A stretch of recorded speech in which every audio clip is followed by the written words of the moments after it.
वंचित बहुजन युवा आघाडी महाराष्ट्र प्रदेशच्या युवा जोडो अभियानाअंतर्गत अकोला जिल्ह्यात 1,00,000 युवा जोडो अभियानातील तिसरा तालुका म्हणून अकोट तालुका आणि शहर नियोजन बैठक युवकांच्या प्रचंड उत्साहात झाली।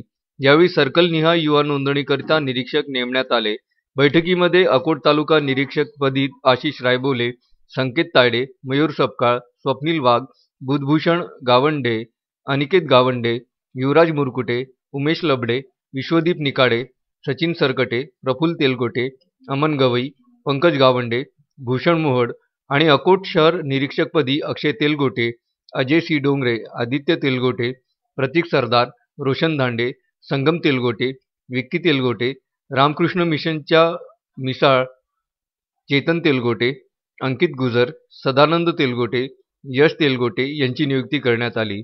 निरीक्षकांनी ग्रामपंचायत, जिल्हा परिषद, सर्कल, तालुका, शहर, वार्ड निरीक्षकांची, युवकांची आणि युवतींची ऑनलाईन नोंदणी करून जिल्हा परिषद, सर्कल आणि वार्डस्तरीय मेळाव्याचे नियोजन करण्याचे आदेश यावेळी वंचित बहुजन आघाडी प्रदेश प्रवक्ते तथा युवा आघाडी प्रदेश महासचिव राजेंद्र पातोडे यांनी नियोजन दिले।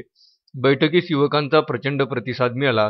यावेळी बैठकीमध्ये जिल्हाध्यक्ष प्रमोद देंडवे, भारी जिल्हाध्यक्ष प्रदीप वानखडे, फुले आंबेडकर विद्वत सभा जिल्हाध्यक्ष प्राध्यापक विजय आठवले, जिल्हा प्रसिद्धी प्रमुख सचिन शिरोळे, सुरेंद्र तेलगोटे, विकास सदाशिव, विजय तायडे यांची उपस्थिती होती।